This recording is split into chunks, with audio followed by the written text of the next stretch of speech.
अरे जिस देश में लोग धर्म के लिए अपना सर्वस्व दे देता था, जितनी भी हमारे यहां लड़ाई हुई वो धर्म की लड़ाई हुई। बोलो, धर्म के लिए लड़ाई हुई, खेत के लिए लड़ाई हुई, खलियान के लिए लड़ाई हुई, तूने मेरे खेत का ये हिस्सा काट दिया इसलिए लड़ाई हुई। वो तुम लड़ते हो।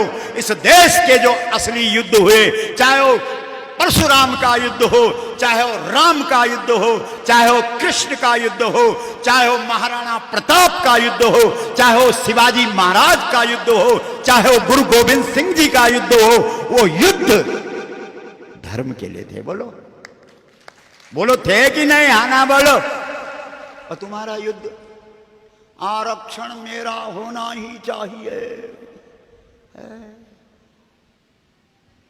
छोटी छोटी चीजों के लिए इतना बढ़िया मनुष्य शरीर, इसमें लड़ाई हो सकती है। इसलिए श्रीमद् भगवद गीता ने आरंभ में कह दिया, धर्म क्षेत्रे कुरुक्षेत्रे। अगर तुझे लड़ना है तो बाहर निकल, लेकिन धर्म क्षेत्रे, धर्म के लिए निकल। मैदान में उतरना है तो किसके लिए उतरो? बोलो।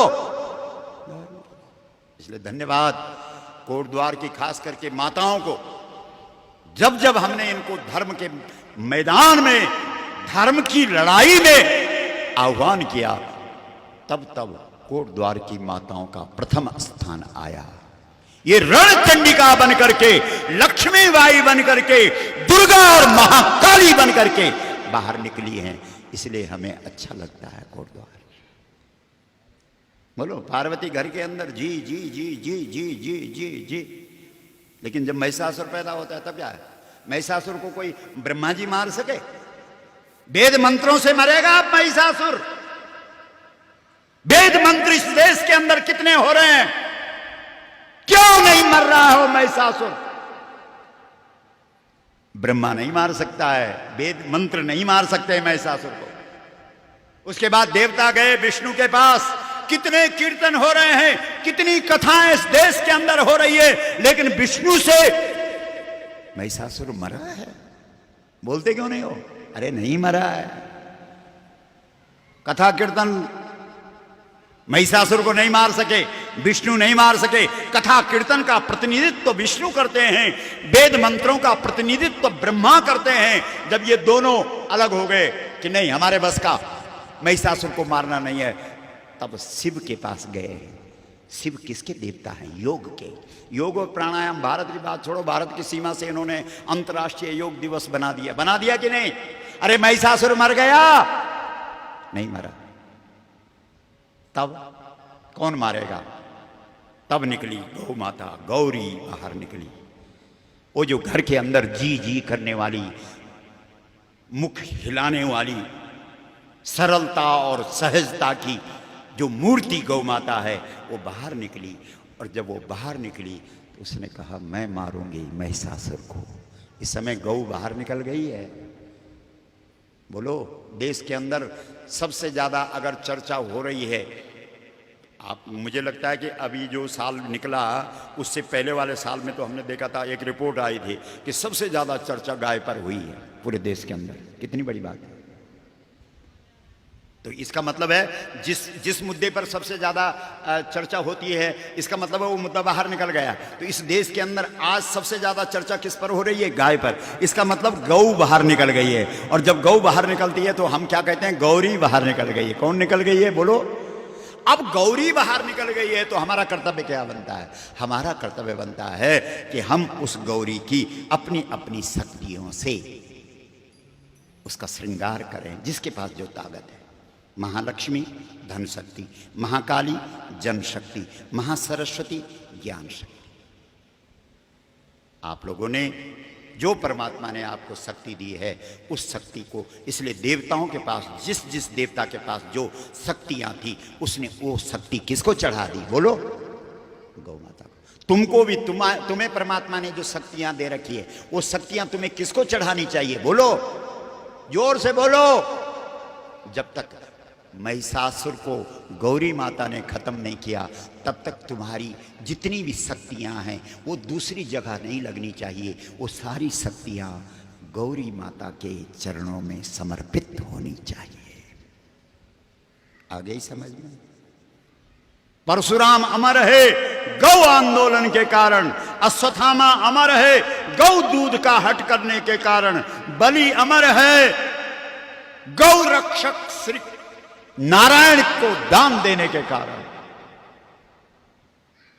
बोलो, व्यास अमर है गौ गाथा लिखने के कारण, कृपाचार्य अमर है आचार्यत्व के कारण,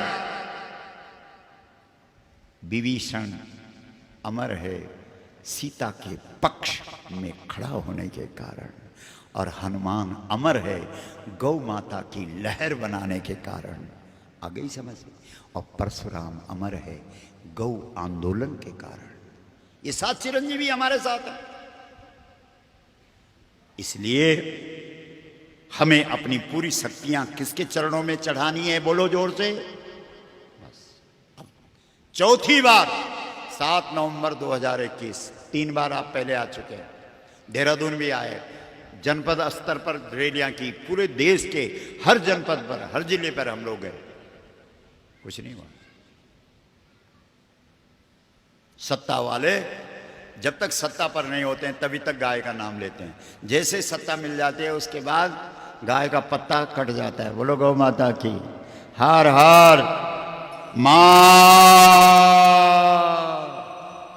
लेकिन हम भी रुकने वाले, क्योंकि पहाड़ी हैं और पहाड़ियों का एक स्वभाव होता है, जन्म कोटि लगी रगर हमारी, बरो शंभु नत रहूं कुमारी। चाहे करोड़ जन्म लेने पड़े, जब तक काम नहीं हुआ तब तक पीछे हटने वाले नहीं। इसलिए अब की बार 7 नवंबर 2021 के लिए फिर से तैयारियां चल रही है, पूरे देश में चल रही है। आप लोग जो सोशल मीडिया का प्रयोग करते हैं, उसका उपयोग करते हैं, इस्तेमाल करते हैं, वो ज़्यादा से ज़्यादा इस पर लोगों को जोड़ें और ज़्यादा से ज़्यादा इस बात को, इस संदेश को देश दुनिया में फैलाएं कि अब की बार 7 नवंबर को गौ माता की प्रतिष्ठा के लिए पूरी ताकत से हम लगेंगे। और हमें भरोसा है, हमें तो लगता है कि गौ माता की कृपा से ही ये काम होना है, और अब लगता है वो कृपा करने वाली है। बोलो गौ माता की। अरे कितनी बड़ी बात है कि आप सबकी गौ भक्ति थी, नहीं तो कभी आपने कल्पना करी थी कि इस देश की किसी विधानसभा से ये प्रस्ताव पास हो जाए कि गौ माता को राष्ट्रमाता का सम्मान मिले? बोलो, असंभव। लेकिन गौ भक्तों की ताकत थी कि सरकार को क्या, विधानसभा से ये प्रस्ताव पास हुआ, केंद्र को भेजा गया उत्तराखंड विधानसभा से कि गौ माता को राष्ट्रमाता का सम्मान मिलना चाहिए। कल्पना नहीं थी इस देश में। और इसी प्रांत में नहीं, एक हिमाचल में भी, दोनों देव भूमियां हैं, देवत्व का प्रमाण मिल गया। बोलो, समझ रहे हो बात को कि नहीं? और अभी हम दिल्ली जा रहे हैं और दिल्ली जाकर के सांसदों से मिलेंगे।